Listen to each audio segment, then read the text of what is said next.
जो लोग निस्वार्थ भाव से भक्ति करते हैं उन्हें मिलते हैं भगवान की असीम कृपा।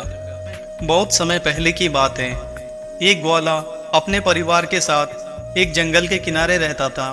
वो ग्वाला गाय बकरी पालन करके और उनका दूध बेचकर अपना परिवार पालता था। ग्वाला रोज गायों को चराने गांव से बाहर जंगल में जाता था। जंगल में एक संत का आश्रम था। वहाँ संत रोज तप ध्यान मंत्र जाप करते थे। ग्वाला रोज संत को देखता तो उसे समझ नहीं आता था कि ये संत ये सब क्यों करते हैं। ग्वाले ने एक संत को तप करते हुए देखा। ये देखकर ग्वाला उस संत से पूछा, आप इस तरह से बैठकर क्या कर रहे हो? तब संत ने बताया, ऐसा करके भगवान के दर्शन मिलते हैं। संत की बात सुनकर ग्वाले ने सोचा कि मुझे भी भगवान के दर्शन करना चाहिए। ये सोचकर ग्वाला आश्रम से निकलकर एक सुनसान जगह पर एक बड़ी सी पेड़ के नीचे एक पैर पर खड़े होकर तप करने लगा। कुछ देर बाद उसने सांस लेना भी बंद कर दिया। ग्वाले ने सोचा कि जब तक भगवान दर्शन नहीं देंगे मैं ऐसा ही करूँगा, भले ही मेरा प्राण क्यों ना निकल जाए। छोटे से भक्त की इतनी कठिन तपस्या से भगवान बहुत जल्दी प्रसन्न हो गए और भगवान ग्वाले के सामने प्रकट हो गए और बोला, पुत्र आंखें खोलो, मैं तुम्हारी भक्ति और तप से बहुत ज़्यादा प्रसन्न हूँ। ग्वाले ने आंखें खोला बिना पूछे कि आप कौन हो। भगवान बोला कि मैं वही ईश्वर हूँ जिसके दर्शन के लिए तुम तप कर रहे हो।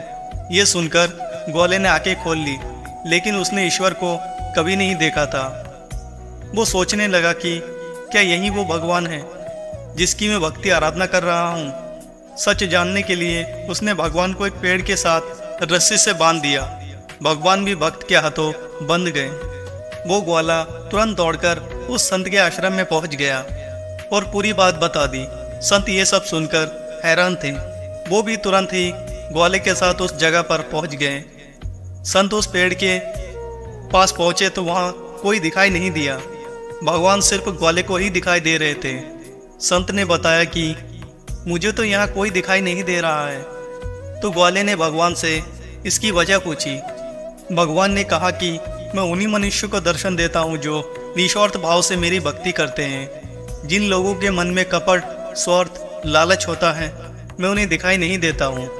इतना सुनते ही ग्वाला भगवान के चरणों में गिर गया और सोचने लगा कि ये शायद मेरे अच्छे कर्म का ही फल है जो मैं भगवान को पा सका।